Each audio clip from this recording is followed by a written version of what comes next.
1991ರಲ್ಲಿ ಶ್ರೀಯುತ ಬಂಗಾರಪ್ಪನವರು ಮುಖ್ಯಮಂತ್ರಿಗಳಾಗಿದ್ದಾಗ ಶಿವಮೊಗ್ಗ ಭದ್ರಾವತಿಯನ್ನು ಸೇರಿಸಿ ಮಹಾನಗರ ಪಾಲಿಕೆಯನ್ನಾಗಿ ಘೋಷಣೆ ಮಾಡಿ ಜಾರಿಗೆ ತಂದಿದ್ದರು. ಅವರ CM ಅವಧಿ ಮುಗಿತಾ ಇದ್ದಾಗಲೇ ಅದು ಕೂಡ ಮುಕ್ತಾಯ ಆಯಿತು. ಈಗ ಮತ್ತೆ ಮಹಾನಗರ ಪಾಲಿಕೆಯಾಗಿ ಶಿವಮೊಗ್ಗ ಇದೆ.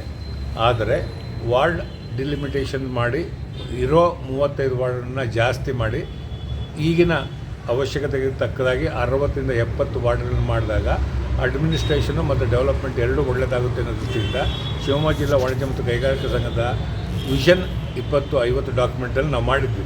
ಆದರೆ ಯಾವುದೋ ಕಾರಣಕ್ಕೆ ಗೊತ್ತಿಲ್ಲ, ಆ ಡಿಲಿಮಿಟೇಷನ್ನೂ ಆಗ್ತಾಯಿಲ್ಲ.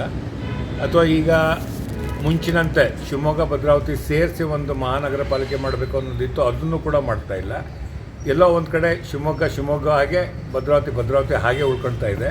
ಸರ್ಕಾರದಿಂದ ಅನುದಾನಗಳು ಕೂಡ ಬರ್ತಾಯಿಲ್ಲ. ಈ ಥರ ಸಂದರ್ಭದಲ್ಲಿ ಹೊಸದಾಗಿ ಶಿವಮೊಗ್ಗ ಮತ್ತು ಭದ್ರಾವತಿಯನ್ನು ಸೇರಿಸಿ ಒಂದು ಮಹಾನಗರ ಪಾಲಿಕೆಯನ್ನು ಮಾಡಿದಾಗ ಸರ್ಕಾರ ಕೂಡ ಇದಕ್ಕೆ ಒಪ್ಪುತ್ತೆ ಅನ್ನೋ ಭರವಸೆ ಇದೆ. ಯಾಕಂತೇಳಿದ್ರೆ ಈಗಾಗಲೇ ಗ್ರೇಟರ್ ಮೈಸೂರು ಅಂತ ಮಾಡಿದ್ದಾರೆ, ಗ್ರೇಟರ್ ಬೆಂಗಳೂರು ಅಂತ ಮಾಡಿ 5 ಮಾಡಿದ್ದಾರೆ.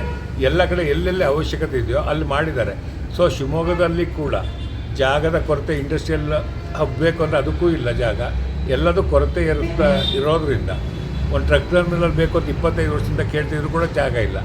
ಹಾಗಾಗಿ ಇವತ್ತು ಶಿವಮೊಗ್ಗ ಮತ್ತು ಭದ್ರಾವತಿಯನ್ನು ಸೇರಿಸಿ ಒಂದು ಮಹಾನಗರ ಪಾಲಿಕೆಯನ್ನು ಮಾಡಿ ನಂಬರ್ ಆಫ್ ವಾರ್ಡ್ಸನ್ನು ಜಾಸ್ತಿ ಮಾಡಿದ್ರೆ ನಿಜವಾಗ್ಲೂ ಶಿವಮೊಗ್ಗದ ಅಭಿವೃದ್ಧಿಗೆ ವೇಗ ದೊರಕುತ್ತೆ.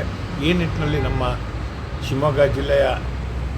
ಶಿವಮೊಗ್ಗ ನಗರದ ಮತ್ತು ಭದ್ರಾವತಿ MLAಗಳು ಮತ್ತು MP ಅವರು ಕೂತು ಮಾತನಾಡಿದ್ದೊಂದು ಮಾಡಿದ್ರೆ ಖಂಡಿತ ಇದು ಒಳ್ಳೆಯ ಬೆಳವಣಿಗೆ ಆಗುತ್ತೆ ಅನ್ನೋದು ನನ್ನ ಅಭಿಪ್ರಾಯ. ಈಗಾಗಲೇ ಶಿವಮೊಗ್ಗದಲ್ಲಿ ಮೂಲಭೂತ ಸೌಕರ್ಯ ಅಂತ ಹೇಳಿ ಬಂದಾಗ ರೈಲ್ವೆ ಸರ್ವಿಸ್ ಇರ್ಬೋದು, ಬಸ್ ಸರ್ವಿಸ್ ಇರ್ಬೋದು, ಏರ್ಪೋರ್ಟ್ ಇದೆ, ಎಲ್ಲ ವ್ಯವಸ್ಥೆಯನ್ನು ಮೂಲಭೂತ ಸೌಕರ್ಯ ಮಾಡಿದೆ. ನೀರಿನ ಕೊರತೆ ಏನಿಲ್ಲ. ಹಾಗೆ ಭದ್ರಾವತಿಯಲ್ಲಿ VSL ಫ್ಯಾಕ್ಟ್ರಿ ಕೂಡ ಪ್ರಾರಂಭ ಆಗ್ತಾ ಇರೋದ್ರಿಂದ ಈ ಎಲ್ಲ ಸೌಲಭ್ಯಗಳನ್ನು ಉಪಯೋಗಿಸ್ಕೊಂಡು ಅಭಿವೃದ್ಧಿ ದಿಕ್ಕಿನಲ್ಲಿ ಸಾಗೋದಕ್ಕೆ ಬಹುಶಃ ಶಿವಮೊಗ್ಗ ಭದ್ರಾವತಿಯನ್ನು ಸೇರಿಸಿ ಮಾಡಿದಾಗ ಅನುಕೂಲ ಆಗುತ್ತೆ. ಮಾಚಿನಲ್ಲಿ ಕೂಡ ಇವತ್ತು ಭದ್ರಾವತಿ ನಗರಸಭೆಯ ವ್ಯಾಪ್ತಿಯಲ್ಲಿದೆ, ಅಲ್ಲಿಗೂ ಕೂಡ ಕೊಡಬೇಕಾದಂಥ ಮೂಲಭೂತ ಸೌಕರ್ಯಗಳನ್ನು ಕೊಡೋಕ್ಕೆ ಭದ್ರಾವತಿ ನಗರಸಭೆಯಲ್ಲಿ ಆಗ್ತಾಯಿಲ್ಲ. ಹಾಗಾಗಿ ಇದೆಲ್ಲವನ್ನು ಸೇರಿಸ್ಕೊಂಡು ಒಂದು ಸಮಗ್ರ ಅಭಿವೃದ್ಧಿಗೆ ಯೋಚನೆ ಮಾಡಿ ಯೋಜನಾ ವರದಿ ಸಿದ್ಧಪಡಿಸಿದರೆ ಬಹುಶಃ 2050 Shivamogga will be on top, number 1 ಜಿಲ್ಲೆ ಆಗುತ್ತೆ ಅನ್ನೋದು ನಮ್ಮ ಅಭಿಪ್ರಾಯ. ಈಗ ಭದ್ರಾವತಿ ಮತ್ತು ಶಿವಮೊಗ್ಗದ ನಡುವೆ ನ್ಯಾಷನಲ್ ಹೈವೇ ಹೋಗಿದೆ. ಆ ಹೈವೇನಲ್ಲಿ ಈಗಾಗಲೇ ಅಭಿವೃದ್ಧಿ ಕಾರ್ಯಗಳು ನಡೀತಾ ಇದ್ದು ಹಲವಾರು ಫ್ಯಾಕ್ಟ್ರಿಗಳಿರ್ಬೋದು, ಮಾಚನಹಳ್ಳಿ ಇಂಡಸ್ಟ್ರಿಯಲ್ ಏರಿಯಾ ಅಲ್ಲೇ ಇದೆ, ಹಲವಾರು ಕಾಲೇಜು ಮತ್ತು ಸ್ಕೂಲ್ಸ್ಗಳಾಗ್ತಾ ಇದ್ದಾವೆ, ಅಲ್ಲಲ್ಲಿ ಬಂದಿರತಕ್ಕಂಥ ಹಳ್ಳಿಗಳೆಲ್ಲ ಅಭಿವೃದ್ಧಿ ಹೊಂದಾಗ್ತಾ ಇದೆ.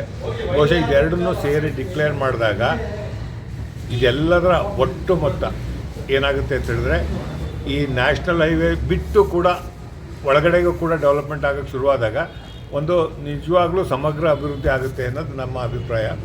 ಯಾಕಂತ ಹೇಳಿದ್ರೆ ಮಾಚನಹಳ್ಳಿ ಇಂಡಸ್ಟ್ರಿಯಲ್ ಎಸ್ಟೇಟ್ ತೊಗೊಂಡು ಅದೊಂದು SEZ ಇದೆ, ಕೈಗಾರಿಕೆ ಹೊಸದಿದೆ, ಶಾಹಿ ಗಾರ್ಮೆಂಟ್ಸ್ ಇದೆ, ಮತ್ತು IT ಹಬ್ಬು ಕೂಡ ಅಲ್ಲೇ ಇದೆ.